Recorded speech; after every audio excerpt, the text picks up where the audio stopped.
Alright, today I'm going to be talking about another rank 21 Auro match. And so, right away, this is a fairly dense opening. There's 5 monsters awake right now. There's 2 Troggles on screen. I've got a Vargas. I don't really have either of the heavies in position to knock them off easily. I don't have a flow, so I can't do come at me flow. I don't have a snowball or anything, so I can't just like one off anybody. So yeah, it's a lot of the times there will be someone that you could pretty easily one off in the opening, but right now there is no one, and there's a few pretty threatening monsters.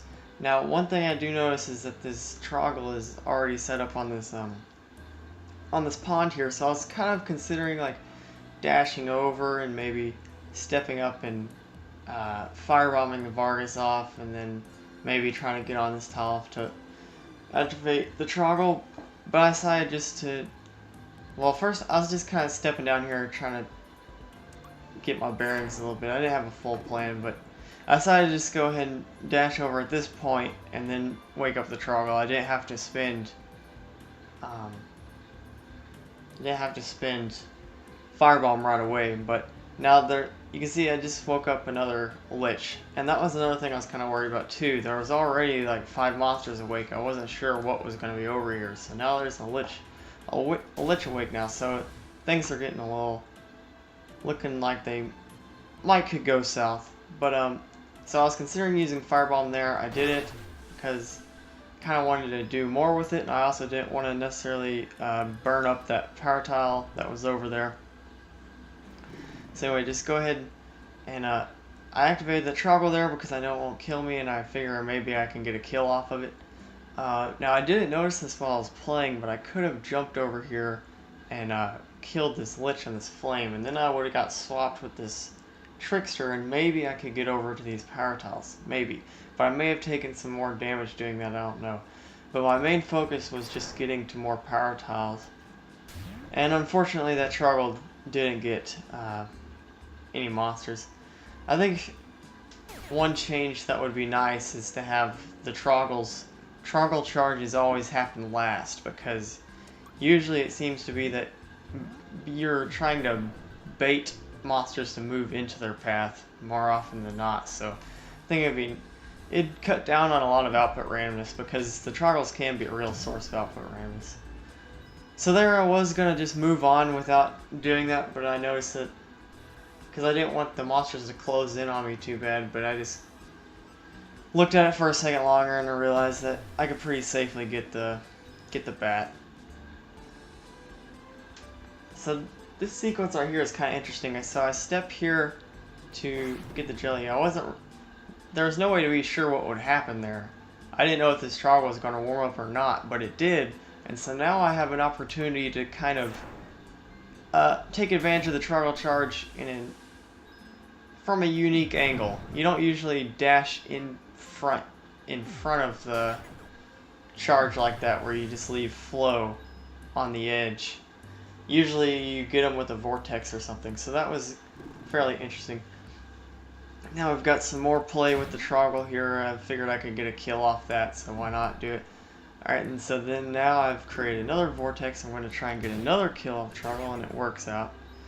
Okay, so now I've got a couple of considerations. One, I know I can get this Troggle out of the picture if I need to by sending it across this vortex here. But two, I was also wondering if maybe I could set up like a Trickster swap. But I was able to get the Trickster killed that way anyways, and now I'm able to get the Troggle on kind of the rebound of that, so it worked out pretty well.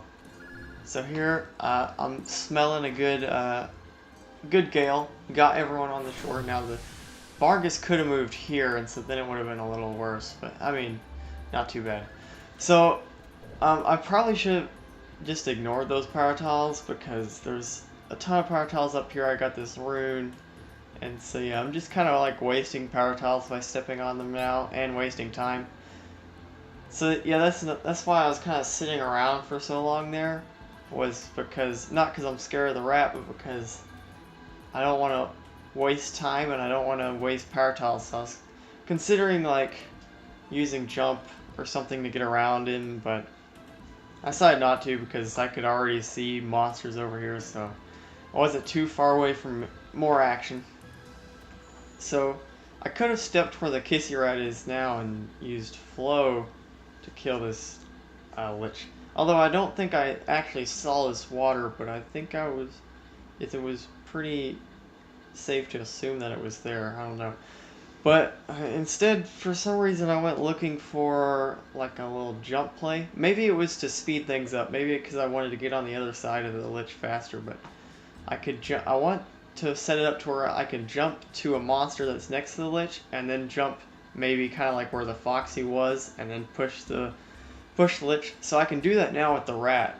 I can jump to the rat and then step off right here, and then push the lich in. But that's going to cost me a damage, but I'm down to 1 pip left, so I decided, and the lich is awake, so I decided to go ahead and take care of it. So now Foxy's on the edge, and so yeah, I always want to take care of the foxes when you can, if nothing else for your sanity. Alright, so yeah, just good luck on the Vargas. Got a good feint on him.